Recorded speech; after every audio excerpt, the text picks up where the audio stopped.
बळीयाचे अंकित आम्ही झालो बळीवंत लाथाळीला संसार केला षडवर्मीचा मार जनधन तन केले तृणाही समान लाथाळीला संसार केला षडवर्मीचा मार तुका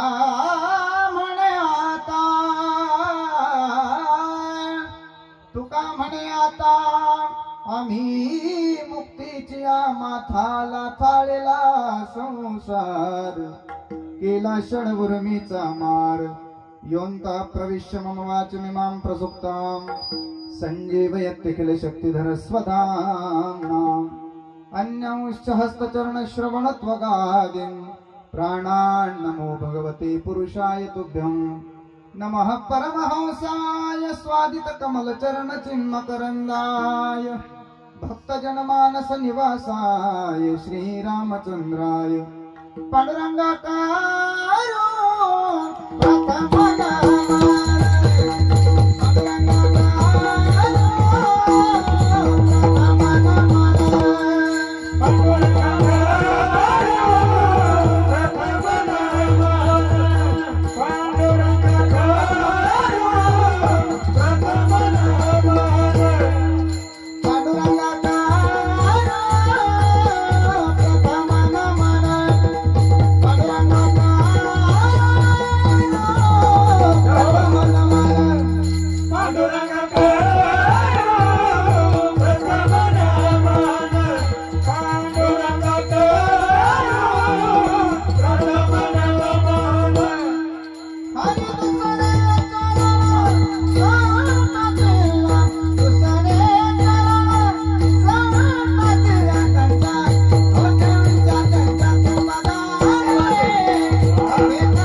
जयांचे केल्या स्मरण होय सकळ विद्येचे अधिकरण तेच वंदो श्री चरण श्री गुरूंचे ते नमस्कारोने आता प्रभु के चरणों में सदा पुनि पुनि करो प्रणाम ऐसी माया तारी रे मेरे प्रियतम श्याम वक्रतुंड महाकाय सूर्यकोटि समप्रभ निर्विघ्नं कुरु मे देव सर्व कार्येषु सर्वदा विठ्ठल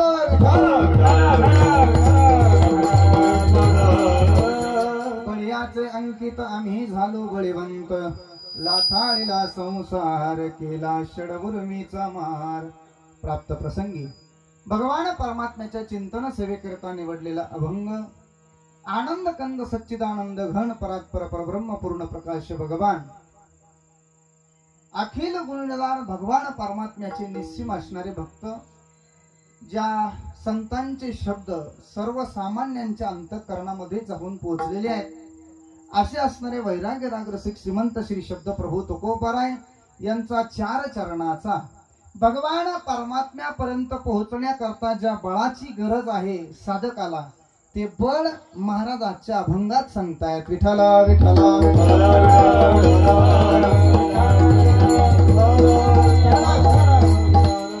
आणखी अभंगाच्या प्रास्तावनेत बोलायचं ठरलं तर पहा, अभंगामध्ये महाराजांनी बळ सांगितलेलं आहे.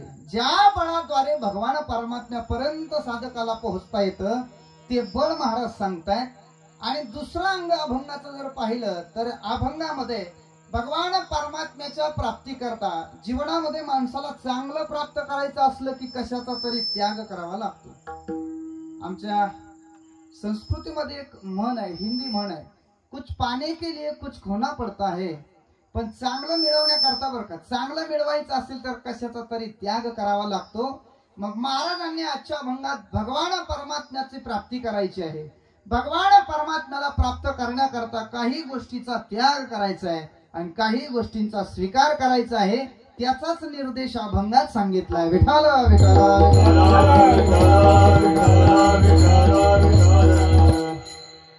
या श्री क्षेत्र खडांगळी गावामध्ये भव्य दिव्य अशा स्वरूपाचा हा सोहळा या ठिकाणी आयोजित केलेला आहे. मला वाटतं 14वं वर्ष आपल्या या सप्ताहाचा आहे. भव्य आणि दिव्य अशा स्वरूपाचा हा सोहळा गणरायाच्या आगमनाने भगवान परमात्मा घरी आल्यानंतर त्याचं यथोचित त्याला राहावं वाटलं पाहिजे, त्याला इथं करमलं पाहिजे. 10 दिवस त्याला इथे व्यवस्थित आणि आनंदाच्या वातावरणामध्ये प्रसन्नतेनं राहावं असं आपल्याला वाटतंय ना. म्हणून त्याने इथं राहण्याकरता आपण त्याला पाहिजे ते वातावरण मिळावं हा आपण केलेला आपल्या जीवनामध्ये थोडासा प्रयत्न आहे.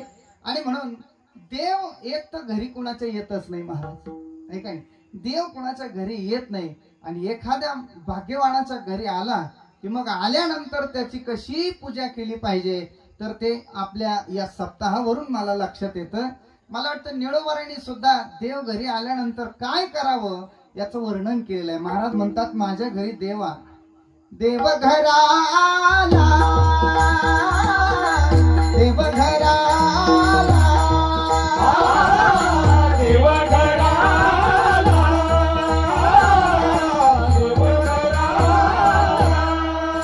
भक्ती सन्मान पूजला, भक्ती सन्मान पूजला,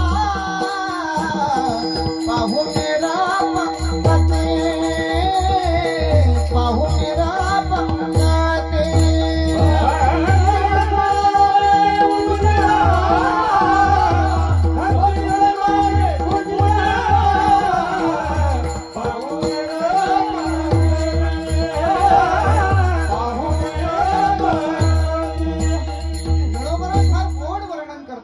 माझ्या घरी देव आलाय आणि घरी देव आल्यानंतर भक्ती सन्माने पूजेला.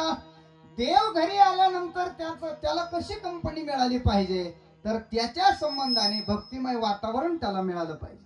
म्हणून भक्ती सन्माने पूजेला असं वातावरण जर देवाला मिळालं, पाहुणे पंगती संत द्विज वृंदे शोभती असं वातावरण जर देवाला मिळालं तर तो आपल्या 10 दिवस आनंदाने राहतो. आणि म्हणून असंच उत्साहपूर्ण वातावरण या ठिकाणी झालेलं आहे.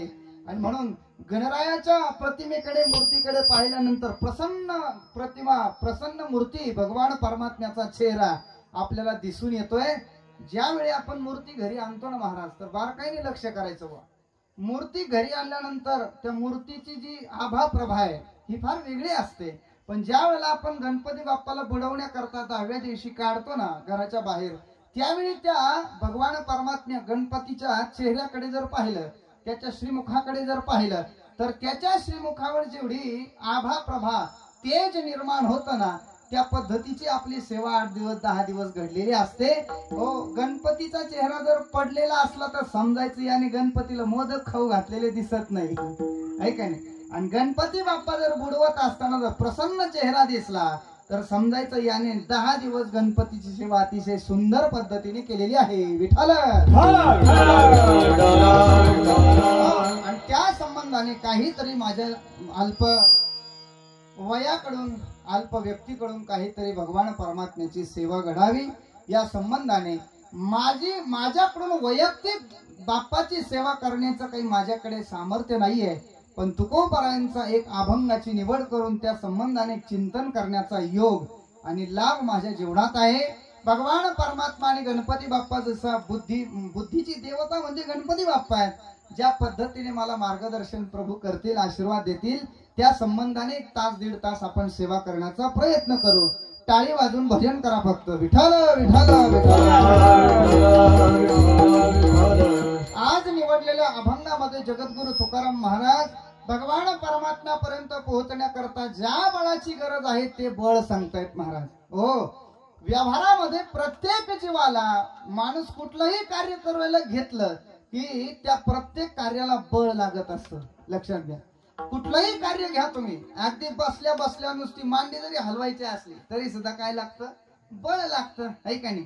काहीही कार्य करायचं असलं तरी सुद्धा ते बळाशिवाय होत नाही. मृदंग वाजवायचं म्हटल्यानंतर बळ लागतं, हार्मोनियम वाजवायची म्हटली की बळ लागतं, गायन चाल म्हणायची म्हटली की बेंबीच्या देठापासून बळ लावावं लागतं, तेव्हा लोकांना प्रसन्नता वाटते महाराज, है का नाही?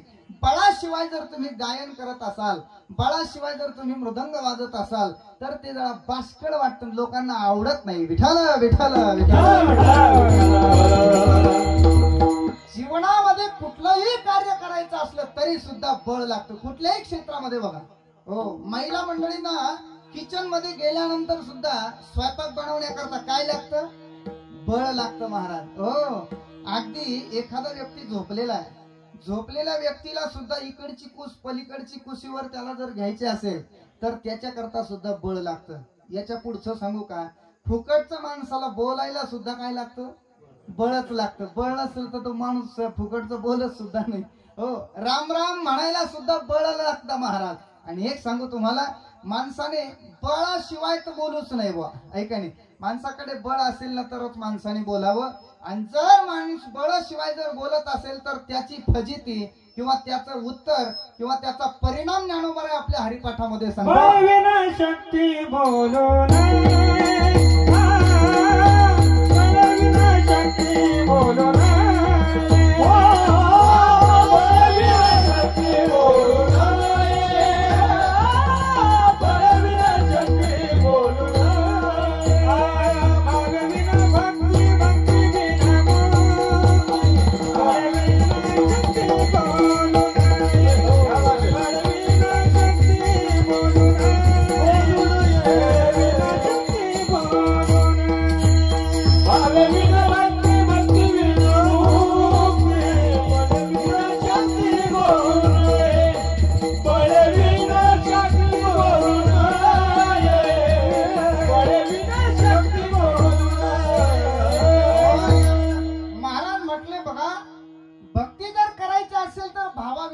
नाही, मुक्ती जर मिळवायची असेल तर भक्ती विना मिळवता येत नाही, आणि बोलायचं असलं तर बळाशिवाय बोलायचं नाही. विठ्ठल विठ्ठल विठ्ठल.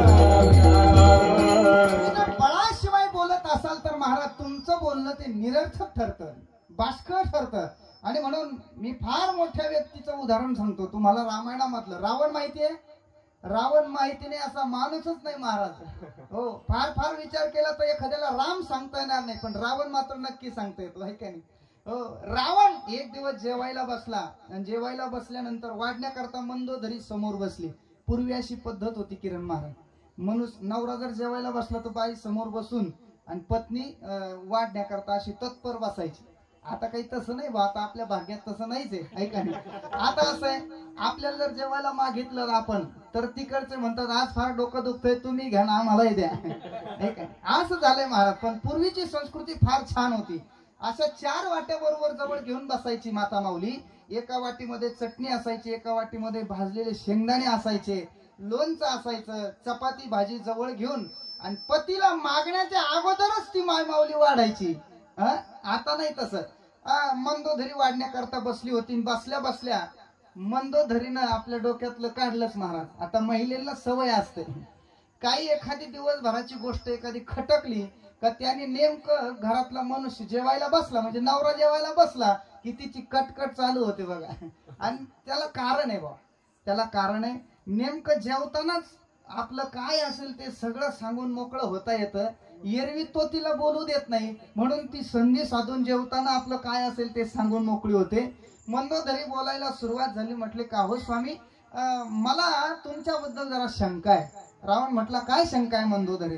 तर रावणाला मंदोदरी म्हणायला लागली. एरवी रावणाकडे पाहण्याची सुद्धा शक्ती नाही मंदोदरीची, पण आता मात्र रावणाचं तोंड बिझी असल्यामुळे रावणाचं काय नको असेल ते बोलायला सुरुवात केली. मंदोदरी म्हटली हे बघा, तुम्ही आतापर्यंत जेवढं काही बोलले ना ते बळाशिवाय वाटतंय मला, म्हणून ते बाष्कळ खोटं वाटू लागलेलं आहे. तो म्हटला काय झालं?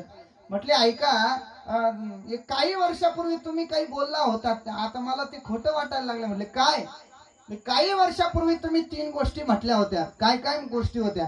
पहिली गोष्ट तुम्ही असं म्हटले होते, हातामध्ये पाणी घेतलं आणि संकल्प सोडून म्हणायला लागले की आजपर्यंत एखादाही पठ्ठ्याने खारा समुद्र गोड केलेला नाहीये, पण हा रावण खारा समुद्र गोड केल्याशिवाय राहणार नाही. स्वामी तुम्ही संकल्प सोडला पण अद्यापपर्यंत तो खारा समुद्र गोड झाला नाही, याच्यामुळे मला त्याच्यावर विश्वासच बसेना. अजून तुम्ही बोलला होता, काय बोललो होतो? रावणाला सांगू लागली मंदोदरी, स्वर्गाला शिडी बनवेल असं तुम्ही म्हटला होतात, पायऱ्या बनवेल असं म्हटला होतात, पण अजूनपर्यंत तुमच्याकडून एकही पायरी झाली नाही. याचा अर्थ तुम्ही बळाशिवाय बोलतायत, मला ते खरं पटत नाहीये. आणि शेवटचं तुम्ही एक वाक्य बोलला होता, तुम्ही म्हटला होता सुवर्णाला सुगंध मी आणेल. आजपर्यंत काही सुवर्णाला सुगंध आलेला नाहीये. सुवर्ण म्हणजे खालच्या आळीतली सुवर्ण नका डोक्यात आणू. सुवर्ण म्हणजे सोनं, सोन्याला सुगंध आणेल असं तो म्हटला होता रावण. पण ऐका, अद्यापर्यंत सुवर्णाला सुगंध आलेला नाहीये. आणि मला असं वाटतं रावणाचे धन्यवाद मानले पाहिजे प्रवीण भाऊ, सोन्याला सुगंध नाही आला.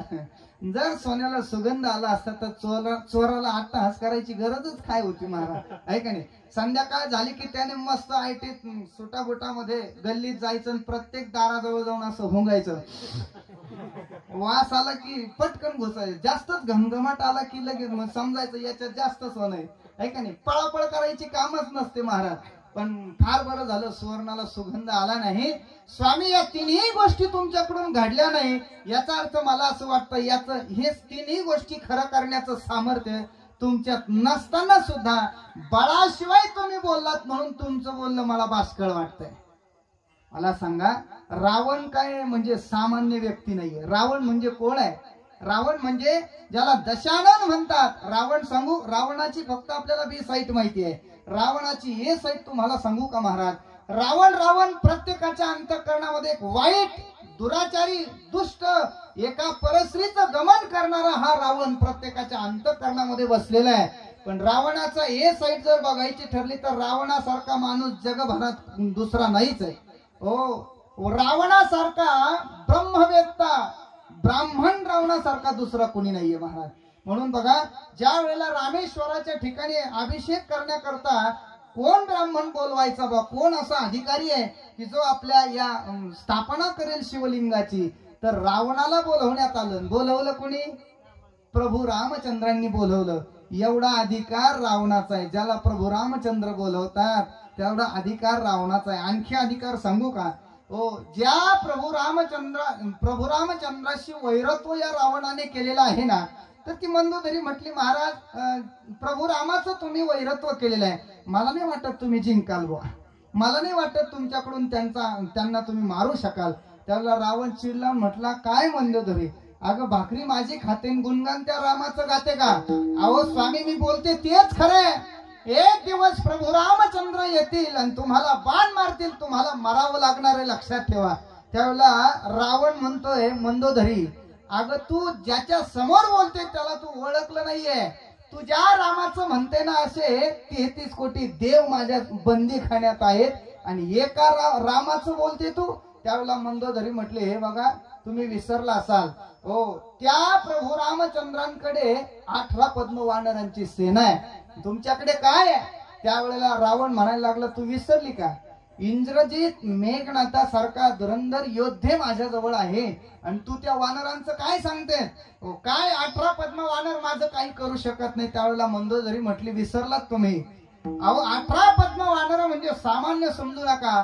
त्या 18 पद्म वानरांच्या पैकी परवा एकच आलं म्हटली. त्यांनी काय केलं तुमच्या लक्षात आहे? त्यांनी काय केलं? जाळी आली लंका, धन्य धन्य म्हणे तुका. लंका जाळून टाकली महाराज, लंकेची होळी केली आणि पाहता पाहता तुमची दाढी सुद्धा जाळून गेला. तुम्हाला काही करता आलं नाही. असे 18 पद्म वानर त्या रामाकडे आहेत आणि तुम्ही काय फुशरक्या करतायत? तर सांगण्याचं तात्पर्य माझं असं आहे, एवढा मोठा रावण पण स्वतःची पत्नी सुद्धा त्याच्यावर विश्वास ठेवत नाही. याचा अर्थ असा आहे, रावण बोलतो ते बळाशिवाय बोलतो. म्हणून ज्ञानोबराय म्हणतात, अपमान आणि विश्वासघात जर होत असेल तर माणसाने बळाशिवाय बोलायचं नाही. बळे विनशक्ती बोलू नये. आता बळाच्या बाबतीत विचार केला तर व्यवहारामध्ये आपल्याला अनेक बळ सांगता येतील. तर 4 बळ तुम्हाला सांगतो पहा. पहिलं बळ शरीराचं बळ आहे, दुसरं बळ बुद्धीचं बळ आहे, तिसरं बळ पैशाचं आहे आणि चौथं बळ सत्तेचं आहे. विठ्ठल विठ्ठल विठ्ठल. पहिलं बळ मी तुम्हाला सांगितलं शरीराचं बळ, त्याला आपण शारीरिक बळ म्हणतो. आपण शाळेमध्ये या बाबतीत भरपूर काही ऐकलेल्या शिक्षकांच्या मुखातून. शारीरिक बळ मनुष्याच्या ठिकाणी दुसरं काही नसलं तरी चालेल, पण माणसाकडे शरीराचं बळ तरी असावं लागतं. शरीराचं बळ असलं ना, माणसाकडे शरीर असलं की माणूस काहीही करेल महाराज, आहे का नाही? म्हणून व्यवहारामध्ये म्हटलं जातं बघा, हो शरीराचं बळ माणसाकडे तर लात मारेल तिथं पाणी काढेल बा. तसं आता काही शक्य होणार नाही लात मारण्याच्या भानगडीत पडू नये, कारण पाऊस काही तसा झालेला नाही, आहे का नाही? पण शरीर असलं, शरीर संपत्ती असली की मनुष्य सगळं काही कमवू शकतो. हो, अजून एक म्हण सांगतो तुम्हाला, जान है तो जहान है, असं म्हटलं जातं बा. मला ऐका नाही, जान है तो जहान है. शरीर माणसाचं चांगलं लागतं. तुम्ही म्हणाल शरीर कशा करता चांगलं लागतं? तर एक कोटी सांगतो बघा. माणसाचं शरीर चांगलं राहिलं की माणसाचं मन प्रसन्न राहतं, मन चांगलं राहतं. माणसाचं मन चांगलं राहिलं की माणसाची बुद्धी चांगली राहते, फ्रेश राहते. माणसाची बुद्धी चांगली राहिली की माणसाचे विचार सुद्धा चांगले राहतात. आणि या जगाच्या पाठीवर तोच मनुष्य समाधान भोगू शकतो ज्याचे विचार चांगले आहेत. आणि ज्याला विचार करता येतो तोच. ज्याला विचार करता येत नाही तो समाधान भोगू शकत नाही, असं महाराजांचंच म्हणणं आहे. विचार वाचोनी नपाविजे समाधान, नपाविजे समाधान, नपाविजे समाधान. विचार वाचोनी नपाविजे समाधान, नपाविजे समाधान, नपाविजे समाधान. म्हणजे थोडक्यात तुमच्या लक्षात आलं, ज्याला समाधान मिळवायचंय त्याने चांगले विचार ठेवले पाहिजे. ज्याला वाटतंय आपले विचार चांगले राहिले पाहिजे त्याने आपलं मन चांगलं ठेवलं पाहिजे. ज्याला वाटतंय आपलं मन चांगलं राहिलं पाहिजे त्याने आपली बुद्धी चांगली ठेवली पाहिजे. आणि ज्याला वाटतंय आपली बुद्धी चांगली राहिली पाहिजे त्याने आपलं शरीर चांगलं ठेवलं पाहिजे. आता एक अजून एक कडी तुम्हाला सांगतो.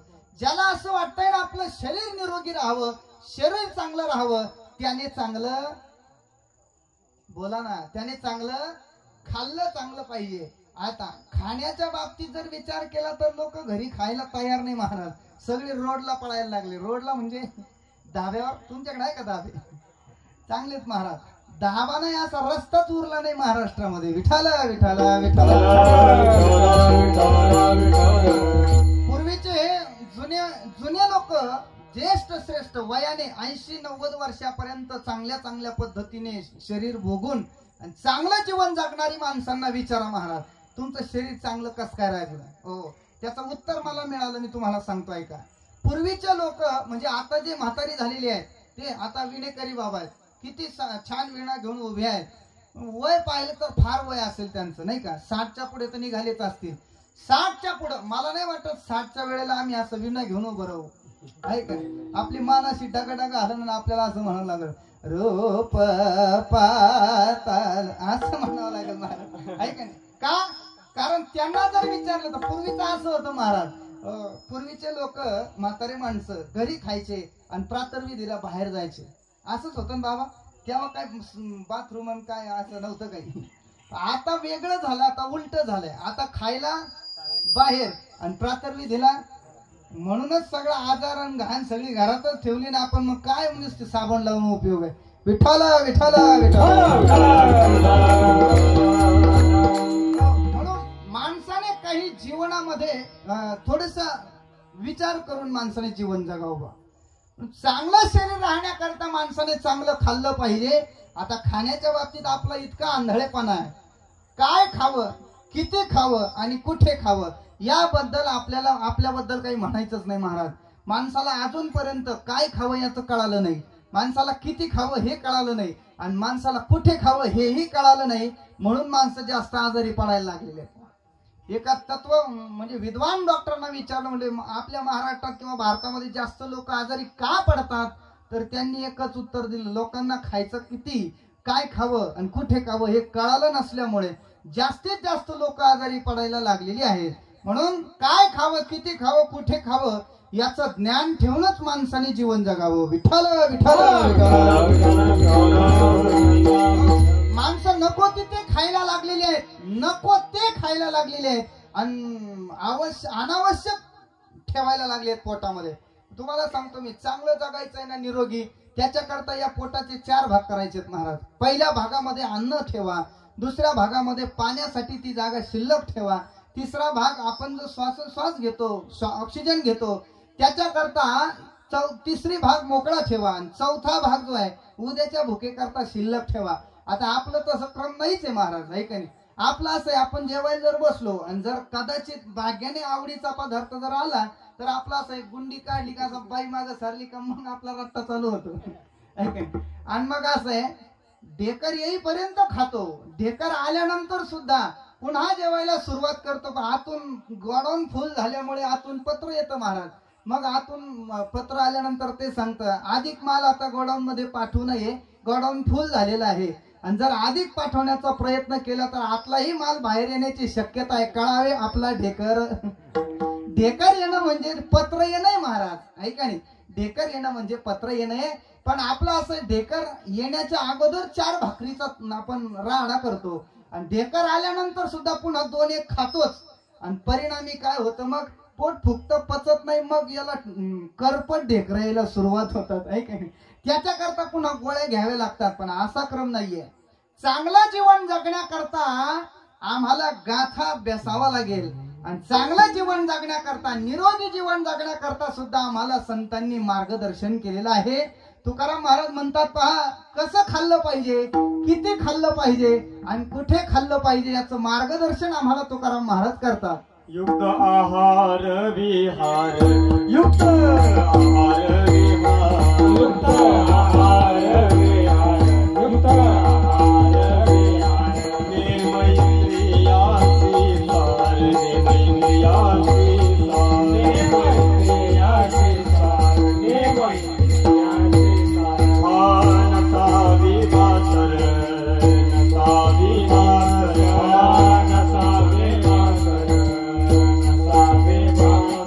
निद्रा बहुभाषण, निद्रा बहुभाषण, निद्रा बहुभाषण, निद्रा बहुभाषण. युक्त आहार विहार, युक्त आहार विहार, युक्त आहार विहार, युक्त आहार विहार, युक्त आहार विहार, युक्त आहार विहार, युक्त आहार विहार, युक्त आहार विहार, युक्त आहार विहार. निर्मैत्रियासी सार, नसा विवासर, निद्रा बहुभाषण. तुकोबरायांचा गाथा मला अभ्यासावा लागणार. तुकाराम महाराज सांगतात, आहार कसा असावा, युक्त आहार, युक्त विहार, युक्त निद्रा, आहे का नाही. आहार कमी असला पाहिजे, युक्त असला पाहिजे, माणसाचा विहार सुद्धा युक्त असला पाहिजे, माणसाची झोप सुद्धा युक्तच असली पाहिजे महाराज. म्हणून आज कमी जेवलो बरं का. भाऊ म्हटले तुम्ही जेवत का नाही, म्हटलं मला पुढे कीर्तनात तेच सांगायचं आहे. आता जर टाकून जेवलो तर मला सांगता येणार नाही ना तुकाराम महाराजांचं प्रमाण युक्त आहार, आहे काय. म्हणून मी जरा एक अर्धी चतकुर पोळी कमीच खाल्ली. म्हटलं आपल्याला सांगायला जमलं पाहिजे की नाही. युक्त आहार असला पाहिजे, युक्त विहार असला पाहिजे, खाणं थोडं असलं पाहिजे आणि चांगलं असलं पाहिजे. काही पण खाऊन जमत नाही महाराज, आहे का नाही. हो, बरेच लोक मांसाहार करतात. आम्ही जर त्यांना सांगायला गेलो ते म्हणतात महाराज तुम्हाला कळत नाही. काय कळत नाही? अहो, मांसाहार केल्यानंतर शरीरामध्ये जे कमी असणारे जे घटक आहेत ते व्यवस्थित मेंटेन होतात. आता त्यांना काय सांगायचं महाराज.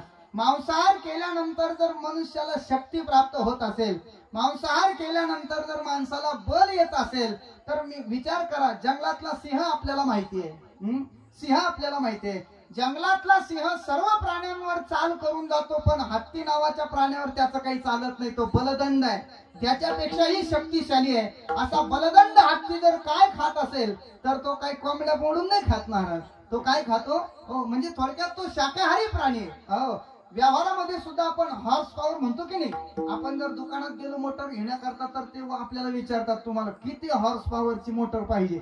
म्हणजे जगाच्या पाठीवर हॉर्स पॉवर सारखी पॉवर दुसरी नाहीये. हॉर्स पॉवर म्हणजे त्याला मराठीमध्ये अश्वशक्ती म्हणतात.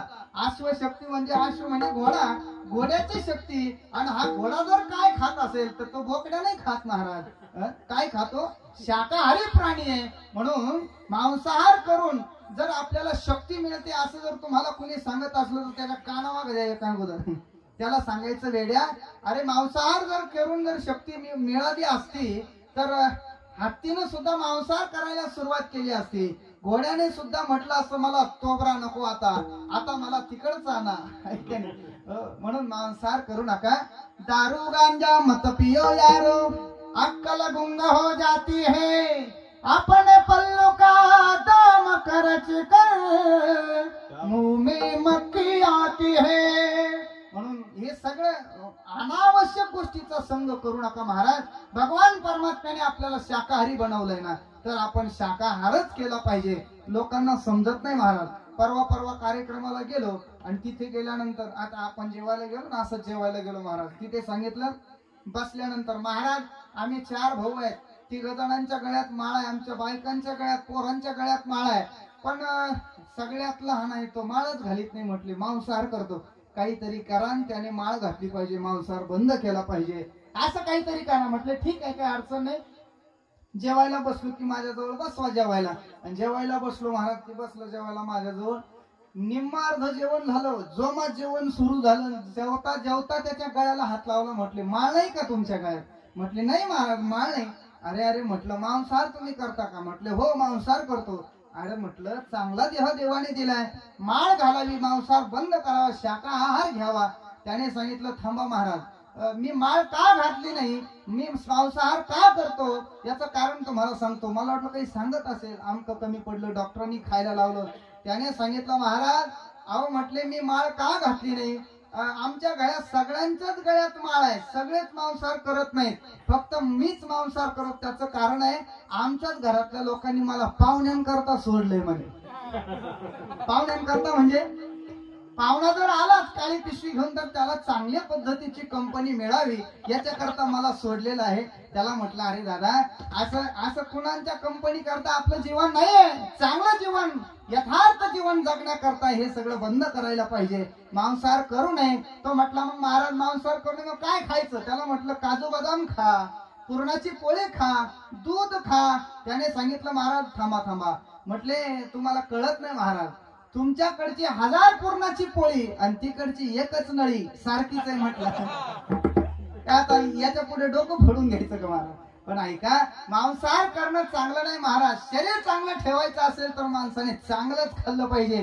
ब्राह्मणांचे पोरं कलेक्टर होत आहेत, ब्राह्मणांची पोरं IPS अधिकारी होतात आणि आपले पोरं नदीला शेळ्या वळतात. का कारण?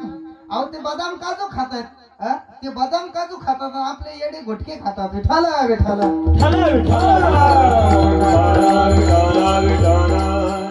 सगळं काही खाण्यावरूनच आहे ना महाराज. म्हणून माणसाचं शरीर चांगलं असलं पाहिजे. पण ऐका, शरीराचं बळ माणसाकडे असलं म्हणजे सगळं काही मिळतं असं जरी असलं पण तरी सुद्धा जगाच्या पाठीवर शरीराचंच बळ सर्वश्रेष्ठ आहे असं काही समजायचं नाही. त्याच्यापेक्षा एक मोठं बळ आहे, त्याला बुद्धिबळ म्हणतात. तुम्ही म्हणाल कसं, तर पटवून सांगतो ऐका. ज्याच्याकडे शरीराचं बळ तो सकाळी दिवस उगल्यापासून तर संध्याकाळपर्यंत काबाड कष्ट करतो, त्याला 200 रुपये रोज मिळतो, बरोबर की नाही. पण ज्याला बुद्धीचं बळ आहे, ज्याला बुद्धी आहे, ज्याच्याकडे बुद्धी आहे, तो जो दिवसभर काबाड कष्ट करतो त्याची फक्त हाजरी घेतो आणि 400 रुपये रोज कमवतो. ऐका नाही, ज्याच्याकडे बुद्धी आहे, बसल्या बसल्या 400 रुपये रोज. अहो तो बसल्या बसल्या तरी ते जाऊ द्या सोडून. एक असा विद्वान असतो, तो तालुका सुद्धा सोडत नाही, एसी रूम मध्ये बसतो, लॅपटॉपवर फक्त रस्त्याचा प्लॅन काढतो आणि बसल्या बसल्या 4000 रुपये रोज कमवतो तो इंजिनियर. का? कारण त्याची बुद्धीचं बळ त्याच्या जवळ आहे. म्हणून शरीराच्या बळापेक्षाही बुद्धीचं बळ श्रेष्ठ आहे. कशावरून? तर आपल्याला हरिपाठामध्ये जावं लागेल. ज्ञानोबा म्हणतात, ज्याच्या जवळ बुद्धीचं बळ आहे त्याच्या जीवनामध्ये त्याची ती बुद्धी आहे, ती त्याच्या जीवनातलं फार मोठं वैभवच आहे. बुद्धीचे वैभव अंगनाई तुझे, बुद्धीचे वैभव अंगनाई तुझे, बुद्धीचे वैभव अंगनाई तुझे,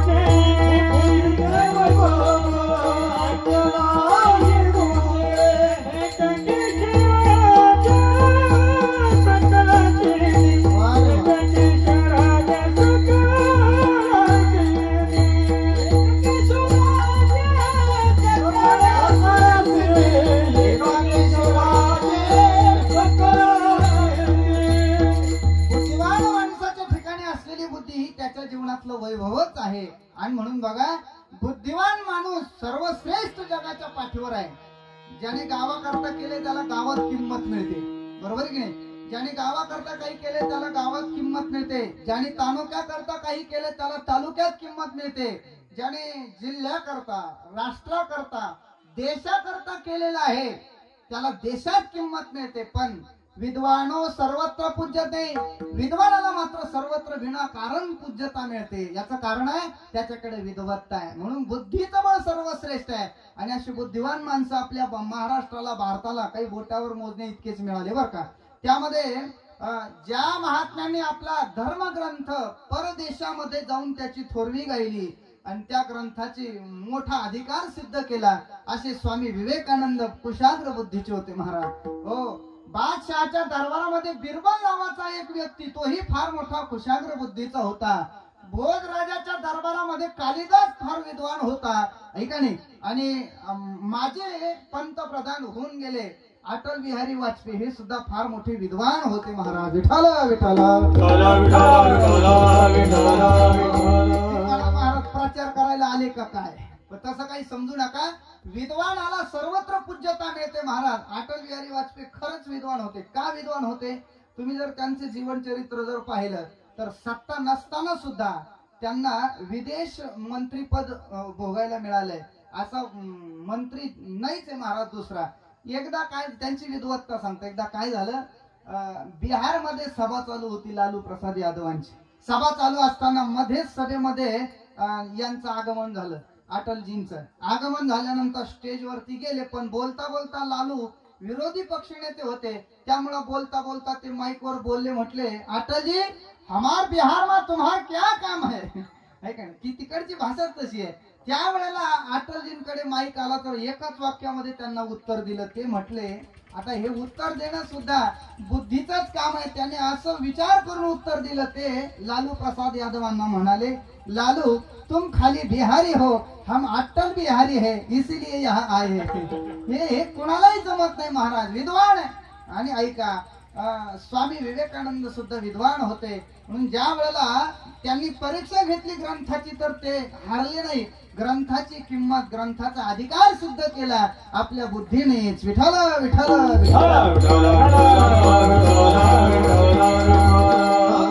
एकदा बिरबल बादशाह जवळ बसलेला असताना 4 विद्वान एकत्रित आले. त्यांनी विचार केला, म्हटले, सारखा सारखा बादशाहच्या जवळ बिरबल राहतो, काय करा म्हणून बिरबल जरा बादशाहच्या बाजूला जाईल. म्हणून 4 विद्वान एकत्र बसले, विचार करू लागले काहीतरी केलं पाहिजे. कारण असं आहे, एका क्षेत्रामध्ये कॉम्पिटिशन झालं की तिथे मग एकमेकाचं काही सहन होत नाही, जळायला सुरुवात होते महाराज. मग ते कुठलंही क्षेत्र असो. हो, त्या बिरबलाची विद्वत्ता पाहून 4 विद्वान विद्वान जळायला लागले. म्हटले सारखं सारखं राजाचा जवळ राहतो, आपला कधी नंबर लागायचा. म्हणून बिरबलाला एकदा बाजूला केल्याशिवाय आपला नंबर लागू शकत नाही. बिरबलाला हरवलं पाहिजे. आणि मग सगळे बादशाहकडे गेले. म्हटले बादशाह, उद्या आम्हाला सकाळी 9 वाजता बिरबलाची परीक्षा घ्यायची आहे. आणि ठरलं महाराज, जर बिरबल जिंकला तर ठीक, नाही जिंकला तर त्याचा राजीनामा तुम्हाला घ्यावा लागेल. ठरलं महाराज. दुसऱ्या दिवशी परीक्षा घ्यायची तर 4 विद्वान ते विचार करू लागले, नेमकं बिरबलाला हरवायचं कसं, काय विचारायचं त्याला. ऐका नाही, बिरबल हा विद्वान आहे, कुठलाही प्रश्न विचारला तरी सुद्धा बिरबल उत्तर देईलच, एवढी बुद्धिमत्ता त्याच्या जवळ आहे. आणि मग काय विचारावं. एक विद्वान म्हटला, माझ्याजवळ एक प्रश्न आहे. काय प्रश्न आहे. तर त्या विद्वानाने सांगितलं, म्हटले बिरबलाला आपण चौघांनी उभं राहून विचारायचं. सांग बिरबला, सामुदायिक प्रश्न करायचा. सांग बिरबला, आता या क्षणाला आमच्या चौघांच्या मनामध्ये काय चालू आहे. आता खरं सांगा किरण महाराज, सांगता येईल का बिरबलाला. मला तरी तुमच्या मनातलं सांगता येईल किंवा तुम्हाला तरी माझ्या मनात काय चालू आहे सांगता येणार नाही, है का नाही. मला असं वाटतं आपण तरी दोघं लांब आहेत, आता हे आमचे जवळ जवळ बसले, तुम्हाला कळेल का एकमेकाच्या मनातलं. नाही ना कळणार. मांडीला मांडी देऊन बसले तरी सुद्धा कळणार नाही आणि कळतच नाही.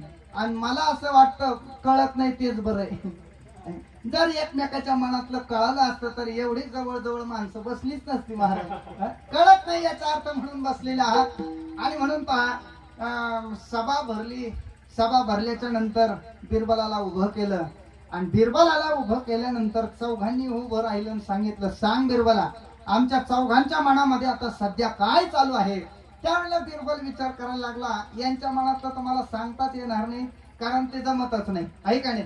पण आपल्याला हारणं हे आपल्या बुद्धिमत्तेला पटत नाही. मग काय करावं आपल्याला बुद्धी वापरायला पाहिजे. मग बुद्धी वापरली आणि मग उत्तर दिलं बिरबलाने. आता हे या प्रश्नाचं उत्तर देण्याकरता सुद्धा बुद्धिमत्ताच पाहिजे. बिरबलाने एका वाक्यात उत्तर दिलं. बिरबलाने सांगितलं, हे बघा, तुमच्या चौघांच्याही मनामध्ये आता सध्या या मिनिटाला एकच चालू आहे की चंद्र सूर्य असेपर्यंत हा राजा बादशाह असाच सिंहासनावर अजरामर राहो, हेच तुमच्या मनात चालू आहे.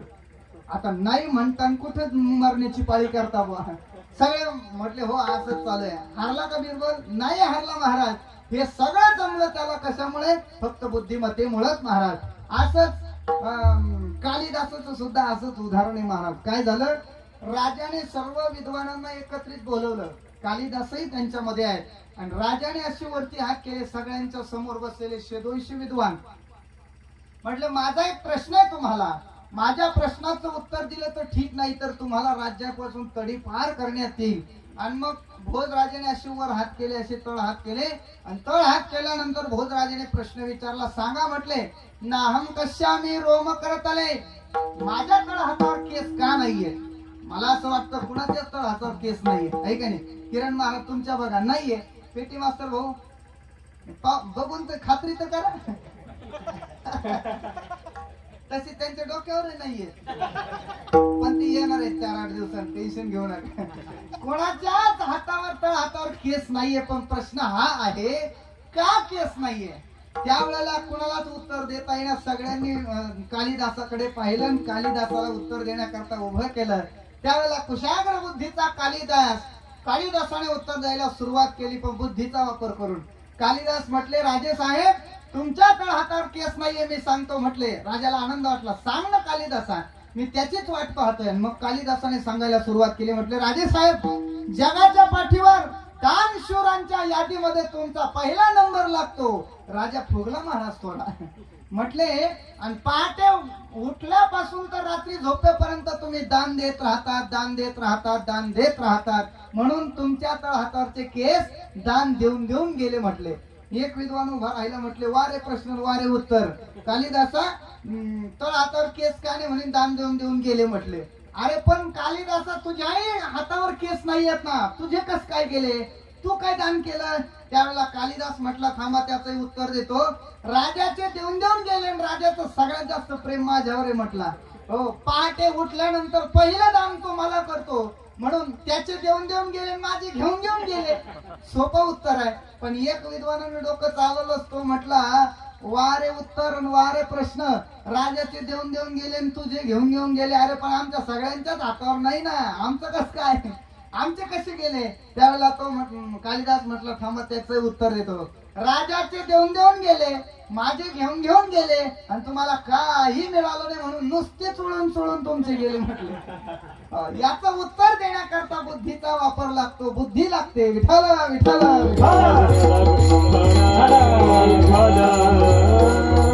ऐका, बुद्धीचं बळ सर्वश्रेष्ठ असं जर तुम्हाला वाटत असेल तर ऐका, त्याच्याही पुढचं एक बळ आहे, त्याला पैशाचं बळ म्हणतात. तुम्ही म्हणा कसं, तर ऐका, ज्याच्याकडे शरीर आहे त्याच्यावर अधिराज्य करणारा बुद्धिवान आहे, पण बुद्धिवानावर सुद्धा अधिराज्य करणारा पैशाचं बळ ज्याच्याकडे आहे तो आहे. पैसा, आर्थिक बळ ज्याच्याकडे आहे. म्हणून चांगले चांगले विद्वान, हो, ज्याच्याकडे पैसा आहे अशा पैशावाल्याच्या घरी कामाला आहेत महाराज, पगाराने आहेत का नाही? आहेत महाराज. हो, बरेचशा संस्थेतले संचालक किंवा संस्था चालक हे 10वी नापासच असतात, पण पैशामुळे त्यांच्या शाळेमध्ये कितीतरी शिक्षक विद्वान कामाला राहतात. याचा अर्थ असा आहे, पैशाचं बळ सर्वश्रेष्ठ आहे. पण ऐका, पैशाचं बळ सुद्धा सर्वश्रेष्ठ नाही, त्याच्या पुढचं एक बळ आहे, त्याला सत्तेचं बळ म्हणतात. म्हणून चांगले चांगले पैशावाले सत्तावानाच्या मागे मागे बॅग भरूनच फिरत असतात आणि ते म्हणतात, साहेब काहीतरी करा, 10 लाख लागू द्या, 20 लाख लागू द्या, पण आमच्या जावयाला कुठंतरी चिटकून घ्या. आहे का नाही? काही का होईना कुठेतरी त्याला चिटकून घ्या, पैसे लागले तर लागू द्या. याचा अर्थ असा आहे, पैसावान हा सत्तावानाच्या पाठीमागे लागलेला आहे. म्हणून सत्तावान सर्वश्रेष्ठ आहे, ज्याच्याकडे सत्तेचं बळ आहे. पण ऐका, प्रश्न हा आहे की जगद्गुरु तुकोबाराय स्वतःला बळवान म्हणतायत, नेमकं या 4 बलापैकी तुकोबारांकडे कोणतं बळ आहे? तर ऐका, या 4ही बलापैकी तुकाराम महाराजांकडे एकही बळ नाहीये. तुम्ही म्हणाल तुकोबारांकडे शरीराचं बळ आहे असं म्हणाल तर तुकोबारांची आपण प्रतिमा पाहिलेलीच आहे. तसं काही तुकाराम महाराज पहिलवान नव्हते, ऐका नाही. हो, तुकाराम महाराजांकडे बुद्धीचं बळ आहे असं तुम्हाला वाटत असं म्हणाल तर तुकाराम महाराज स्वतः म्हणतायत, मी तवा अनाथ अपराधी, कर्महीनवती मनुदा बोधे, कर्महीनवती मनुदा बोधे, तुझ्या आठविले नाही कधी, तुझ्या आठविले नाही कधी, वाचे कृपानिधी माय बापा, वाचे कृपानिधी माय बापा, वाचे कृपानिधी माय बापा, वाचे कृपानिधी माय बापा. या प्रमाणाच्या दुसऱ्या कडव्याला अंडरलाईन करा. महाराज म्हणतात, कर्महीन मतिमंद बुद्धी, मी कर्महीन आहे, मी मतिमंद बुद्धीचा आहे. आणि म्हणून तुकोबारांकडे तेही दिसत नाही. तुकोबारांकडे पैशाचं बळ असेल असं तुम्हाला वाटत असेल तर तुकाराम महाराज म्हणतात, आम्ही सदैव सुडके, जवळी येता चोर धाके, जाऊ पुढती भिके, कुत्री घर राखीते, जाऊ पुढती भिके, कुत्री घर राखीते, जाऊ पुढती भिके, कुत्री घर राखीते, जाऊ पुढती भिके, कुत्री घर राखीते. असं जर वाटत असेल तर तुकाराम महाराज म्हणतात, आम्ही जर घराच्या बाहेर पडलो तर आमचं घर कुत्रे राखतात. ऐका नाही, तुकोबारांचा एक परिचय देऊ का तुम्हाला? केळीवर नारळी, चुलीवर हरळी, ऐका नाही. आणि ज्याच्या घरामध्ये जर चंद्र बघायचा असेल तर बाहेर ओट्यावर यायची गरज नाही. ज्यांचं घराच चंद्रमोळी आहे ते तुकाराम महाराज, म्हणजे त्यांच्याकडे पैशाचं बळ सुद्धा नाहीये. आणि सत्तेच्या बळाच्या बाबतीत विचार केला तर ते आमदार नाही, ते खासदार नाहीत, ते मुख्यमंत्री नाही, ऐका नाही, ते पंतप्रधान सुद्धा नाही. म्हणजे 4ही बळ तुकाराम महाराजांकडे नाहीये. मग प्रश्न असा आहे, नेमकं कोणतं बळ तुकाराम महाराजांकडे आहे? तर त्या बळावर तुकाराम महाराज स्वतःला बलवान म्हणतायत. तर ऐका, हे 4ही बळ तुकाराम महाराजांकडे नाहीये. मग तुकोबारांकडे कोणतं बळ आहे? तर तुकाराम महाराजांकडे ज्या बळाची गरज परमार्थिक साधना करणाऱ्या व्यक्तीला असायला पाहिजे ते बळ तुकाराम महाराजांकडे आहे. त्याला वैराग्याचं बळ असं म्हणतात. हो, तुकाराम महाराजांकडे वैराग्याचं बळ आहे. तुकाराम महाराजांकडे नुसतं वैराग्य आहे का? तर नुसतं वैराग्य नाही, त्या वैराग्याच्या जोडीला विवेक सुद्धा आहे, असं महाराजांचं म्हणणं आहे.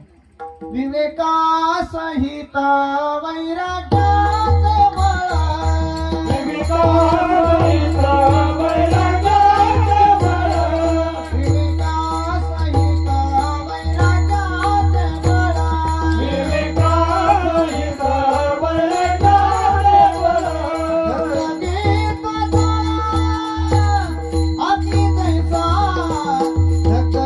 जाळा अग्नी जैसा,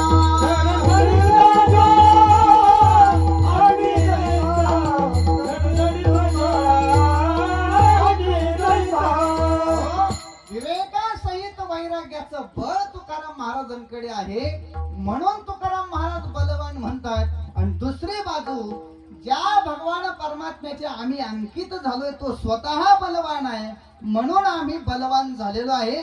महाराज अभंगाच्या पहिल्या चरणात म्हणतात, बळीयाचे अंकित, बळीयाचे अंकित, बळीयाचे अंकित, बळीयाचे अंकित. वा वा. बळीयाचे अंकित, बळीयाचे अंकित, बळीयाचे अंकित, बळीयाचे अंकित, बळीयाचे अंकित, बळीयाचे अंकित, बळीयाचे अंकित. ओ बळीयाचे अंकित, बळीयाचे अंकित, बळीयाचे अंकित, बळीयाचे अंकित. आम्ही झालो बळीवंत, आम्ही झालो बळीवंत, आम्ही झालो बळीवंत, आम्ही झालो बळीवंत. नाताळीला संसार, नाताळीला संसार, नाताळीला संसार, नाताळीला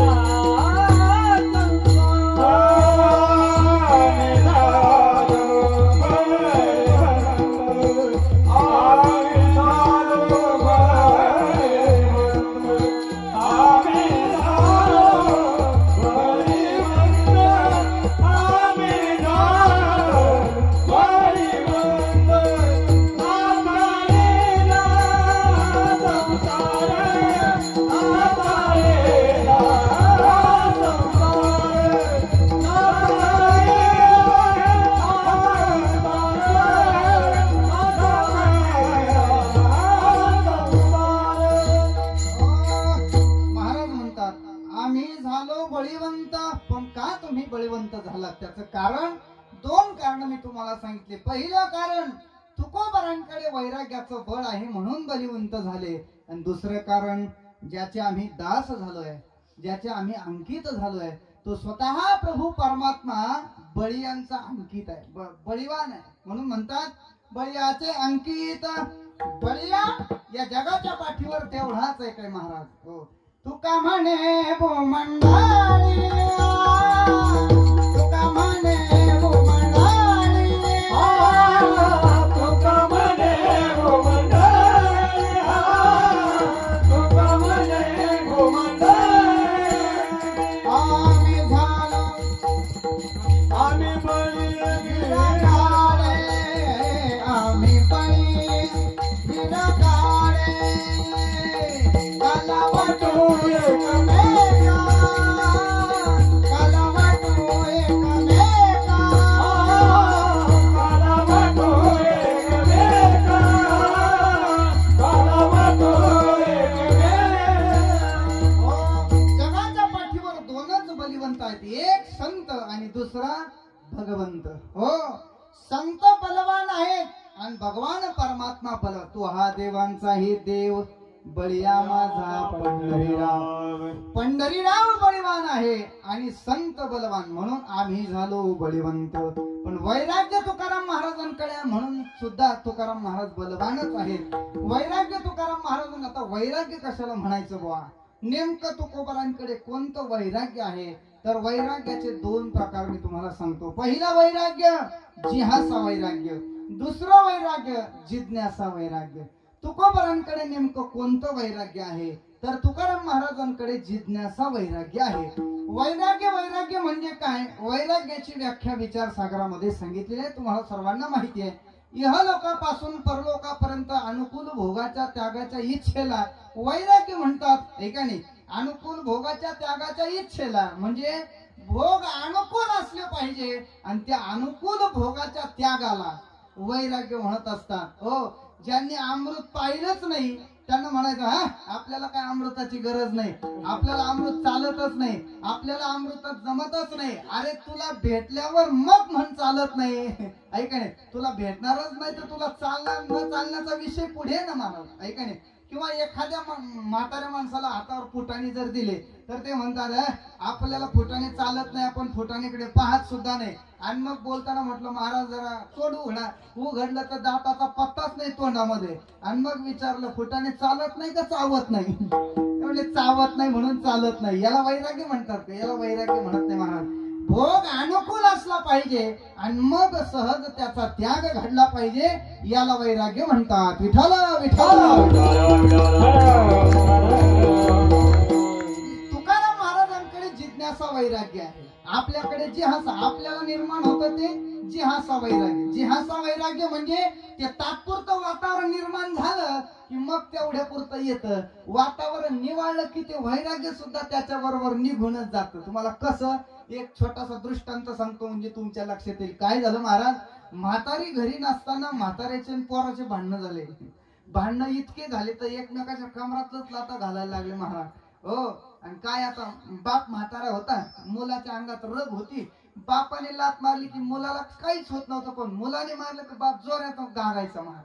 हो, आणि काय झालं, बापाला टेन्शन आलं. बाप म्हटला मोराच्या लाता खाल्ल्यापेक्षा तिकडं मेलेलं बरं ना, काशी केली बरी. आणि मग घेतली पिशवी आणि म्हटले निघाला चाललो पंढरपूरला. गुरुवारी घुले महाराज सांगायचे संसारातल्या लाथा खाल्ल्याशिवाय याला पंढरपूरचं तिकीटच मिळत नाही. हो, आणि निघाला महाराज पंढरपूरला. शबनम गळ्यात घेतली, निघाल्यानंतर बस स्टँड कडे निघाला. जात असताना एक 10 मिनिटांनी बायको घरी आली, म्हणजे म्हातारी घरी आली. म्हातारीने विचारलं बाळ्या अरे तुझा म्हातारा कुठे आहे? म्हटले कुठे गेला? म्हटलं पंढरपूरला बस स्टँड कडे चाललाय. म्हटले कस काय रे? म्हटले कस काय म्हणजे आमचे भानगडी झाले. म्हटले भांडणं झाले. आणि मग म्हातारीने रागामध्ये पिशवी घेतली, निघालो म्हटले पंढरपूरला. पण म्हातारी दात खाल्ले. म्हातारी म्हटले बाळ्या मूर्ख तुला अक्कल नाही. म्हटले अरे तुझा बाप गेला म्हणजे तो काही एकटा गेला का? 3600 रुपयाचं पेन्शन बरोबर घेऊन गेला. म्हटले हो, त्या पेन्शनवर आपला किराणा चालत होता येड्या. आणि मग म्हातारीनं असं पदर खोचला आणि म्हातारी त्या म्हाताऱ्याला आणायला निघाली. आता म्हातारा सुद्धा इतकं बिलिंदर होतं, त्याच्याकडे जे हासा वैराग्य निर्माण झालं होतं ना तात्पुरतं, तर ते म्हातारा सुद्धा पुढे चालायचं आणि पाठीमागं पाहायचं कोण येतं काय घ्यायला. चालता चालता पुढे चालायचं, मागं बघायचं, पुढे चालायचं, मागं बघायचं. मागं पाहिलं म्हातारी दिसली महाराज, मग तो उभारी चाली त्याला. म्हाताऱ्याने आपली चाल बदलली, दुडांग धरली. किरण महाराज दुडांग म्हणजे असं आहे, लय सावकाशही नाही आणि फार जोरात पण नाही, त्याचं मधली चाल त्याने धरली. आणि मग म्हातारीच्या लक्षात आलं महाराज, कारण त्याचं जाणं काही पहिल्यांदाच नव्हतं. असं अनेक वेळेला तो निघाला होता पंढरपूरला, पण काही पंढरपूर पर्यंत पोहोचलेला नव्हता. आणि मग म्हातारीने सुद्धा थोडा स्पीड वाढवला चालण्याचा. म्हाताऱ्या जवळ गेली, म्हाताऱ्याचं मनगट धरलं आणि म्हाताऱ्याला थांबवलं. म्हटले काय हो कुठे निघालेत? म्हटले कुठे निघाले म्हणजे चाललो पंढरपूरला. अरे मुलाचा लाथा खाल्ल्यापेक्षा तिकडे पंढरपूरला भीक मागून जगलो तरी त्याच्यापेक्षा चांगलं राहील.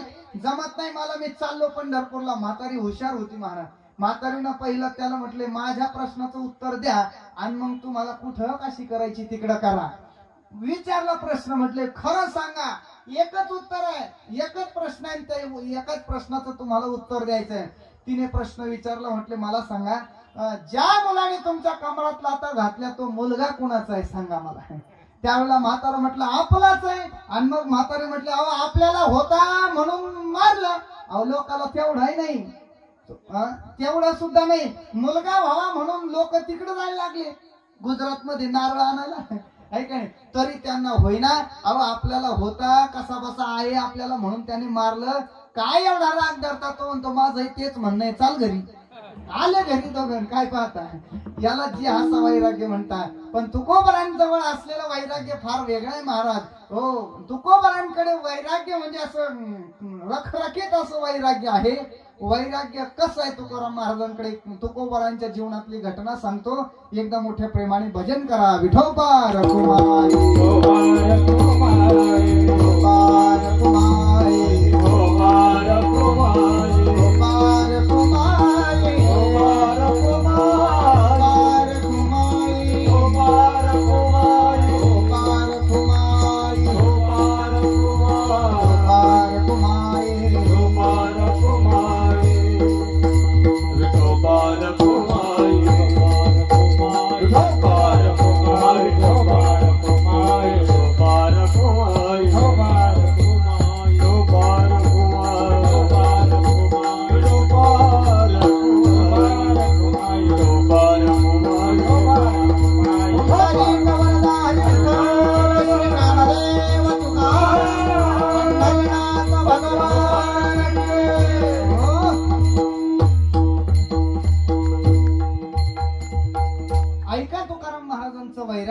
वैराग्य कुणा कशाला म्हणतात? वैराग्य ऐका.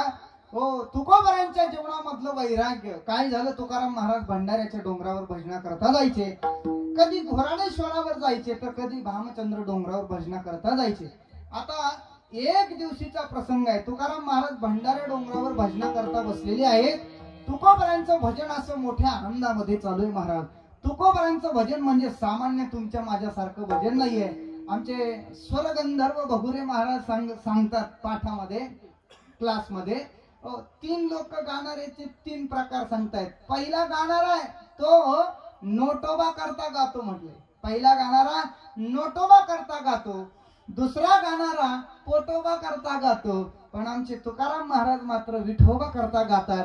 म्हणून परिणाम असा आहे, आम्ही जर विठ्ठल विठ्ठल म्हणा म्हटलं तर लोकांना टाळे वाजवा म्हणावं लागतं. तरी सुद्धा बसणाऱ्यावरून परिणाम होत नाही. बसणाऱ्यांपेक्षा ती मकावरची आळही बरी, ती तरी 15 दिवस गपचीप बसते औषध मारल्यावर. पण आपलं लयच अवघड आहे. आपला फवारा 2 मिनिटं सुद्धा त्याचा परिणाम राहत नाही. हे कारण आपलं नोटोबा आणि पोटोबा करता चालू आहे ना. खरं सांगायला काय लाजायचं महाराज. हो, पण तुकोबरांचं भजन मात्र विठोबा करताय. परिणाम काय? परिणाम असा आहे, कीर्तनात बसलेले माणसं विठ्ठल म्हणत नाही, पण तुकाराम महाराजांच्या भजनामध्ये निर्जीव वस्तू सुद्धा, ज्यांना बोलता नाही ते सुद्धा तुकाराम महाराजांना मदत करतायत महाराज. आणि म्हणून असं म्हटलं जातं, वृक्षवल्ली आम्हा सोयरे वनचारे, वृक्षवल्ली आम्हा सोयरे वनचारे, वृक्षवल्ली आम्हा सोयरे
भजनाचा परिणाम अंतर्मुख झालेल्या देहावर सुद्धा त्याचा परिणाम आहे आणि बाहेरील जगावर सुद्धा त्याचा परिणाम आहे.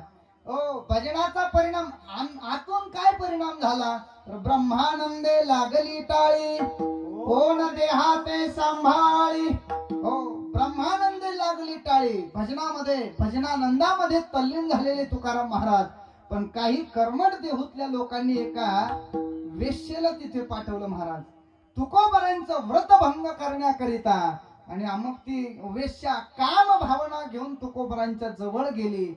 आपल्या पायातले पैंजण वाजवायला लागली, आपल्या हातातल्या बांगड्या वाजवायला लागली.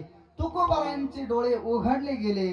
तुकोबरांनी ज्या वेळेला त्या वेश्येला पाहिलं, त्या महिलेला पाहिलं, तर काय गंमत महाराज. वास्तविक पाहता ती वेश्या होती, काम भावना घेऊन आलेली होती, तामस शृंगार करून आलेली होती. पण काय, ज्या नेत्रामध्ये तुकाराम महाराजांनी पांडुरंगालाच बसवलेलं आहे, डोळ्यातील बाहुली माझी विठाई माऊली. हो, डोळ्यात विठोबाला बसवलेलं होतं. म्हणून त्या दृष्टीने त्या बाईकडे पाहिल्यानंतर काय कमाल महाराज. तुकाराम महाराजांना त्या बाईमध्ये तुकाराम महाराजांना आई दिसली. म्हणून पहा, सामान्य दृष्टीने एखाद्या माय माऊलीकडे पाहाल तर तुम्हाला बाई दिसेल, पण संत दृष्टीने तुम्ही त्या माऊलीकडे पाहाल तर त्या बाईमध्ये तुम्हाला तुमची आई दिसेल.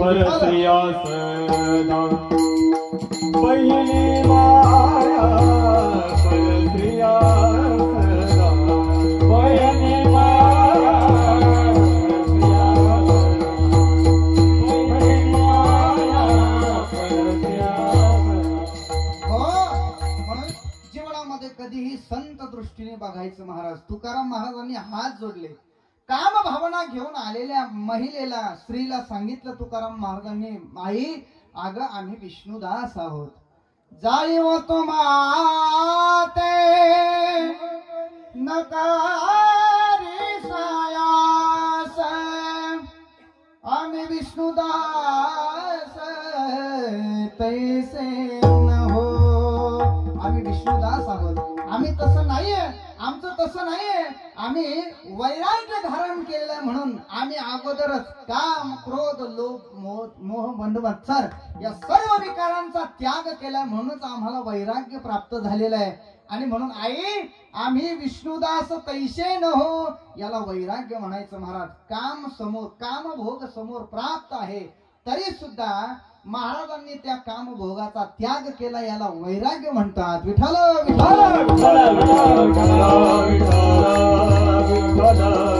आणखी वैराग्य कशाला म्हणतात ऐका. एकदा स्वामी विवेकानंद धर्म परिषद, शिकागोच्या धर्म परिषदेमध्ये प्रवचन देत असताना, आता स्वामींची जी आभा प्रभा आहे फार विलक्षण आहे महाराज. स्वामींचं जसं बोलणं तसा स्वामींचा चेहरा सुद्धा तेजमान चेहरा स्वामींचा होता. बोलता बोलता एका 1000 श्रोत्यांमध्ये 16-17 वर्षाची मुलगी, तिला स्वामींचा चेहरा आवडला आणि एकांतामध्ये स्वामींना भेटली महाराज. ती स्वामींना भेटल्यानंतर स्वामींना हात जोडले आणि सांगितले, स्वामी माझी एक इच्छा आहे. काय इच्छा आहे? तुम्ही माझ्याशी विवाह करावा अशी माझी इच्छा आहे. त्यावेळेला स्वामी म्हटले, ठीक आहे, मी तुझ्या बरोबर विवाह करावा असं तुला वाटतं, पण नेमकं त्याचा उद्देश काय आहे? तिने सांगितलं, दुसरा काय उद्देश आहे माझा, तुमच्यासारखा एखादा मुलगा तुम्ही मला द्यावा, तोही तुमच्यासारखा जगभर त्याची कीर्ती पसरावी अशी माझी इच्छा आहे. त्यावेळेला स्वामींनी प्रांजळ मताने तिला सांगितलं, म्हटले, अगं माझ्यापासून तुला मुलगा प्राप्त व्हावा, लग्न झाल्यानंतर मुलं होतात तुला कुणी सांगितलं? त्यापेक्षा सोपं सांगतो तुला, उद्या सकाळी मी प्रवचनाला उभं राहिल्यानंतर 1000 श्रोत्यातून मी तुला उठवेल आणि स्टेजवरून बोलावेल. तू आल्यानंतर मग मी तुला त्या ठिकाणी बोलवल्यानंतर माझ्याजवळ उभी राहिली तू की मी 1000 लोकांना सांगेल, लग्नही करायची गरज नाही आणि काही खटाटोपही करायची गरज नाही. 1000 लोकांमध्ये मी तुला उद्या सांगेल, हे बघा श्रोत्यांनो, ही माझी माय आहे आणि मी तिचा मुलगा आहे. याला वैराग्य म्हणतात महाराज. विठ्ठल विठ्ठल विठ्ठल. आणखी वैराग्य कशाला म्हणतात? एक शेवटचं उदाहरण सांगतो आणि पुढे चालतो महाराज. ज्या संस्थेमध्ये आम्हाला 4 वर्ष अध्ययन करायला मिळालं, असे असणारे स्वानंद सुखनिवासी सद्गुरू जोग महाराजांच्या जीवनातली घटना सांगतो. पुण्यामध्ये सारसबागेमध्ये जोग महाराज प्रवचन करायचे महाराज. ज्ञानेश्वरी सुंदर प्रवचन चालायची. 9वा अध्याय चालू होता, सुंदर भक्तियोग सांगत होते आणि प्रवचन चालू असताना जोग महाराजांच्या प्रवचनाला ऐकायला कोण असायचं ऐका? सगळे पुण्यातले एज्युकेटेड लोक राहायचे महाराज. हो, व्हीआयपी लोक राहायचे. त्यावेळी प्रत्यक्ष लोकमान्य टिळक सुद्धा प्रवचनाला बसायचे. एक ग्रस्त रस्त्याने चालता चालता सावकार होता तो, त्याने लोकमान्य टिळकांना पाहिल्यानंतर तो विचार करायला लागला, 1000 वेळेला आपण या माणसाला निमंत्रण दिलं पण आपल्या घरी नाही आला, पण इथे मात्र 1000 लोकांमध्ये बसलेला आहे, काय करावं हा माणूस आपल्या घरी आला पाहिजे, लोकमान्य टिळक आपल्या घरी आले पाहिजे. मग त्याने विचार केला, ते निमंत्रण देऊन येत नाही ना, प्रवचनाला मात्र रोज सहज येतात ना, मग आपण प्रवचनकार बाबाच नेला तर घरी काय अडचण आहे. आणि मग ठरलं महाराज. प्रवचन संपलं, जोग महाराज आपल्या टांग्यात बसले घरी जाण्याकरता, तर टांग्याच्या समोर जाऊन उभा राहिला. म्हटले थांबा महाराज. म्हटले हो थांबले. काय म्हणणं आहे. म्हटले महाराज माझी विनंती आहे तुम्हाला की उद्याचं प्रवचन तुम्ही माझ्या घरी करावं अशी माझी इच्छा आहे.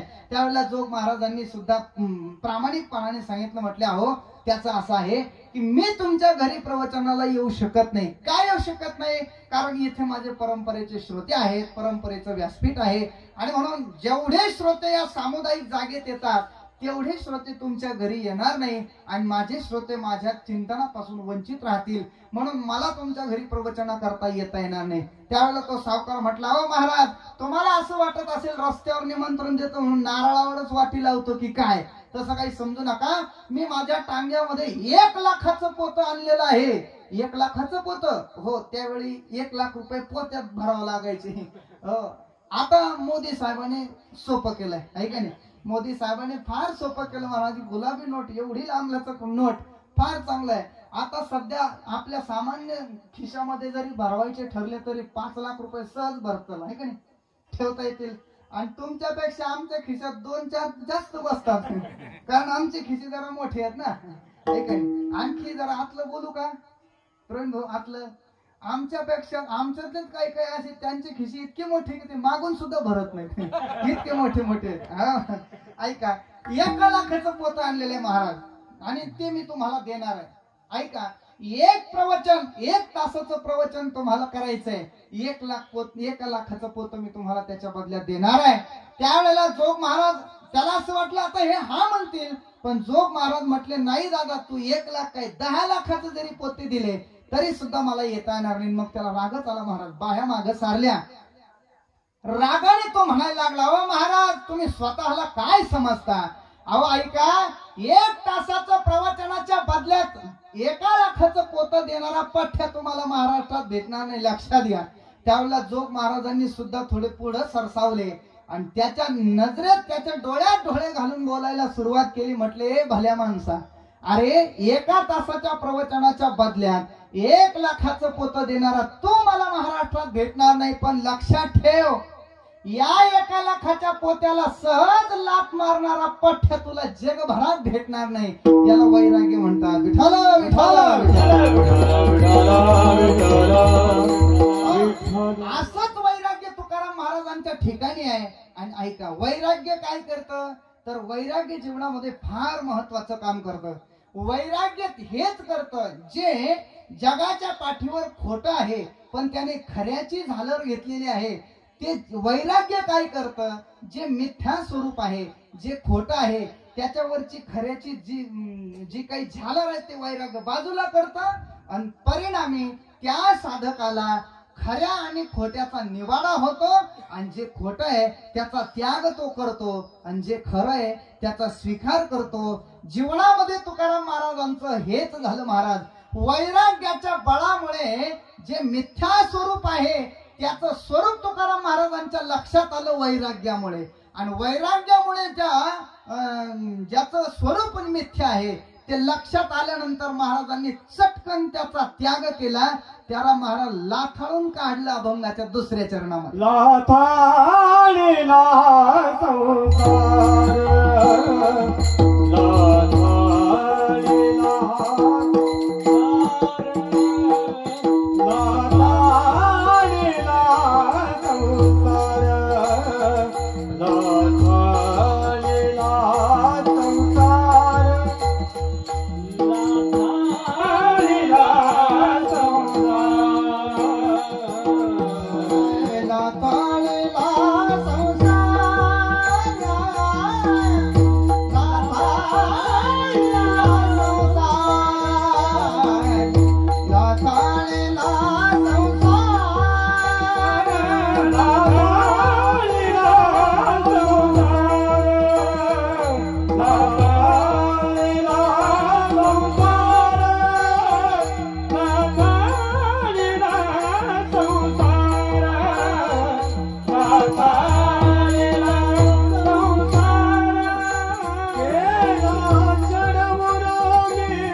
वैराग्याच्या द्वारा आणि परिणाम त्याचा त्याग केला. लाथाळलेला संसार केला षडउर्मीचा मार.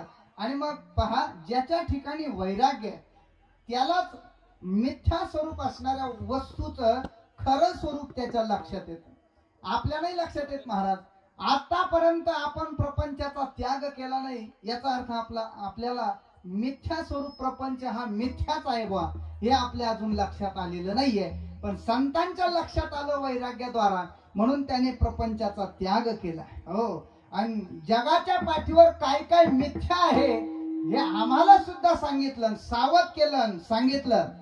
सर्व मिथ्या आहे जाणून शरणरी गा देवासी, सर्व मिथ्या आहे जाणून शरणरी गा देवासी, सर्व मिथ्या आहे जाणून शरणरी गा देवासी, शरणरी गा देवासी.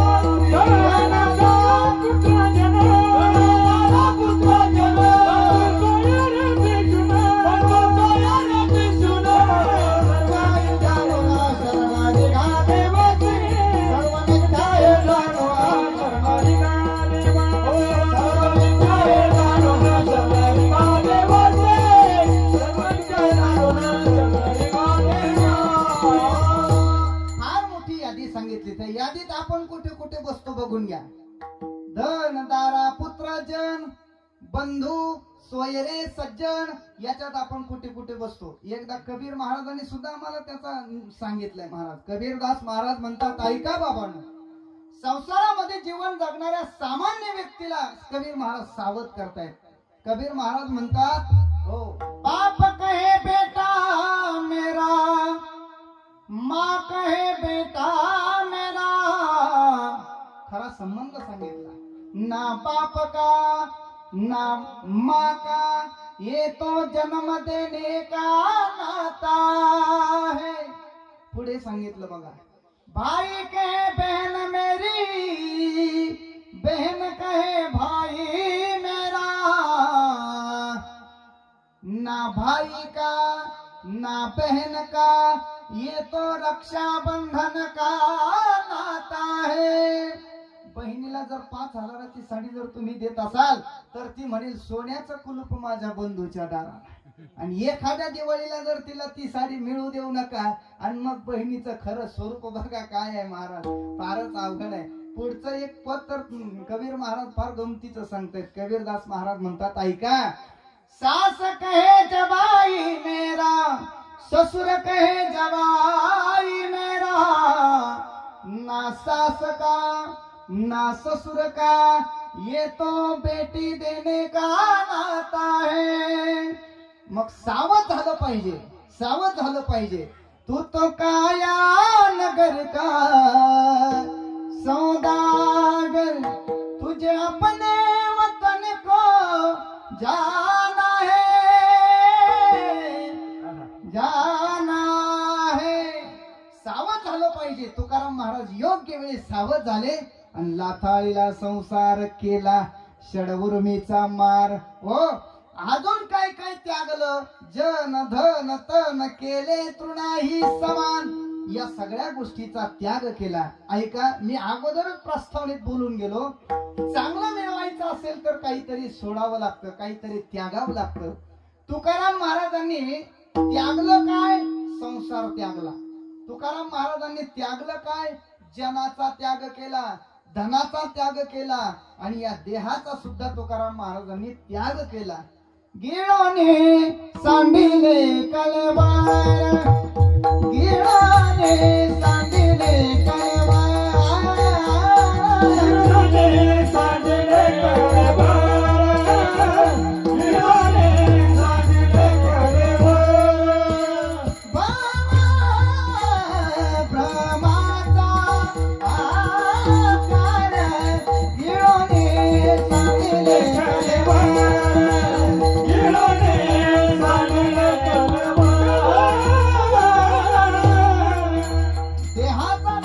सांडिली त्रिपुटी दीप उजळला घटी, या सगळ्याच गोष्टीचा त्याग केला. यांचा त्याग केला. स्वीकारलं काय, तर वैराग्याला स्वीकारलं महाराज, भक्तीला स्वीकारलं, भावाला स्वीकारलं. याच्याकरता तो प्राप्त व्हावा म्हणून तो मज व्हावा, तो मज व्हावा, वेळोवेळा व्हावा पांडुरंग, तो प्राप्त व्हावा म्हणून. ज्ञानोबरांचे डोळण फार सुंदर आहे महाराज, तेवढं प्रमाण म्हणतो आणि तुम्ही म्हणतात तसंच करतो. आता याची लागी व त्याची येणे भोग, याची लागी व त्याची येणे भोग, याची लागी व अष्टांगाची योग, याची लागी व अष्टांगाची योग, याची लागी व केले नाना याग, याची लागी व केले नाना याग, याची लागी व विषयांचा त्याग व, याची लागी व विषयांचा त्याग, जन्मे हे केली सुजाना, जन्मे हे केली सुजाना, जन्मजन्मी केली पूजना, जन्मजन्मी केली पूजना. महाराज म्हणतात याची लागी हो त्याची आले भोग, याची लागी हो केले नाना याग, याची लागी हो अष्टांगादी योग, याची लागी हो विषयाचा त्याग हो. हे सगळं जीवनामध्ये जे घेतलं काही सोडलं हे कशा करता, याचं मूळ कारण एक आहे याची लागी. याच्या करता आहे काय 11 वाजेपर्यंत जागायचं कशा करता महाराज, झोप येत नाही म्हणून.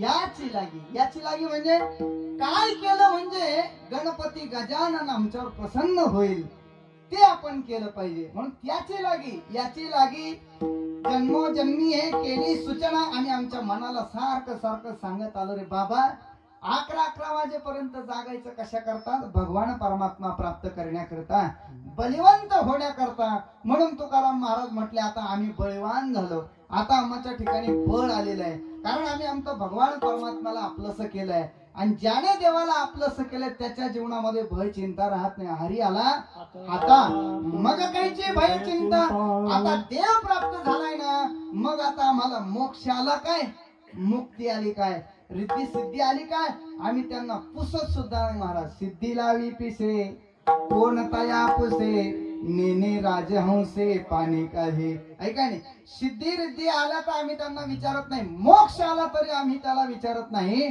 मुक्ती आली तरी आम्ही त्या मुक्तीला सुद्धा हुंगत सुद्धा नाही महाराज.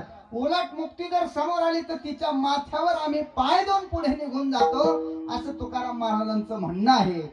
तुका म्हणे आता, तुका म्हणे आता, तुका म्हणे आता, तुका म्हणे आता,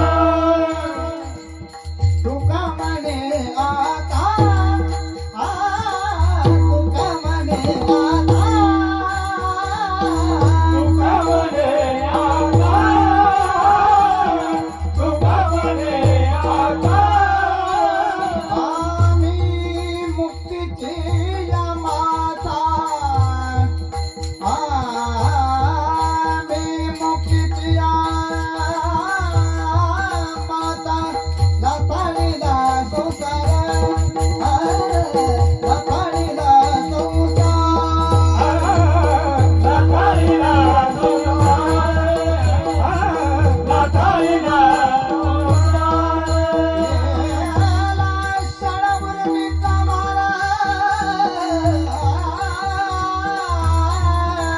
केला,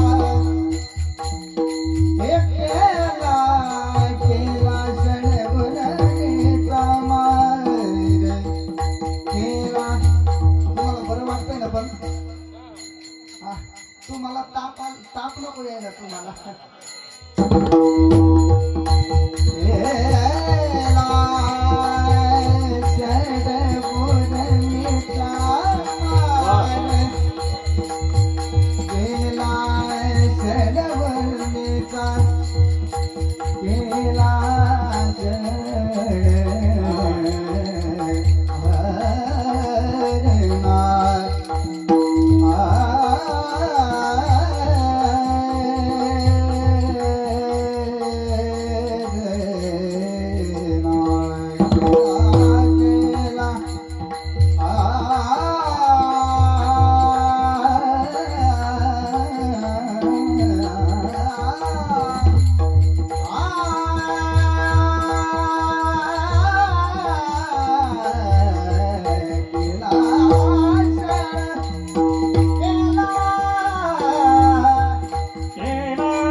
आता ऐका, अभंगाची संगती लावून देतो म्हणजे तुम्ही उद्या म्हणायला नको ऐका, आम्ही झालो बळीवंत या पदावर सगळा अभंग खेळतो बरं का, या पदाच्या भोवती फिरतो सगळा अभंग. आम्ही झालो बळीवंत, पण केव्हा आम्ही बळीवंत झालो? जेव्हा लाथाळीला संसार तेव्हा आम्ही बळीवंत झालो. अजून जेव्हा बळीयाचे अंकित झालो तेव्हा आम्ही बळीवंत झालो. केव्हा आम्ही बळीवंत झालो? जेव्हा जन धन तन तृणा समान केले तेव्हा आम्ही झालो बळीवंत. अजून केव्हा बळीवंत झालो? जेव्हा केला षडउर्मीचा मार तेव्हा आम्ही बळीवंत झालो. आणि जेव्हा बळीवंत झालो तेव्हा आम्ही मुक्तीच्या माथा पाय दिला. ऐका, आणि मुक्तीच्या माथ्यावर पाय दिला म्हणूनच आम्हाला बळीवंत पद मिळालं की नाही? तर असा हा अभंगाची संगती आहे. झालेली सेवा गणरायाच्या चरणी समर्पित करतो. झालेली सेवा माझे सद्गुरू स्वानंद सुखनिवासी जोग महाराजांच्या चरणी, स्वर गंधर्व भगुरी महाराजांच्या चरणी ही सेवा समर्पित करून समस्त ग्रामस्थ भजनी मंडळी, उपस्थित सगळे श्रोते सज्जन मंडळी, उपस्थित सगळे देवरूप असणारे अलंकार स्वरूप असणारे गुणवंत मंडळ या ठिकाणी उपस्थित आहेत. ही सेवा समर्पित सगळ्यांच्या चरणावरती करतो. आता काही नावं सगळ्यांची घेत बसत नाही, कारण ज्यांचे नावं महाराष्ट्रभर आहेत त्यांचे परत माझ्या छोट्याशा मुखाने काय नाव घ्यायचं महाराज, ऐका नाही, म्हणजे ते त्यांचा अपमानच आहे. म्हणून न घेतलेलं बरं. चरणी ठेवी जे माथा तेची भले, असं म्हणून या ठिकाणी मी तुमची जाहीर माफी मागतो. 10 मिनिटं तुमचे जास्त घेतले, म्हणजे तसं काय फार तुमचं नुकसान झालेलं नाही असं मला वाटतं. ऐका नाही, 10 मिनिटांनी काय फरक पडत नाही महाराज.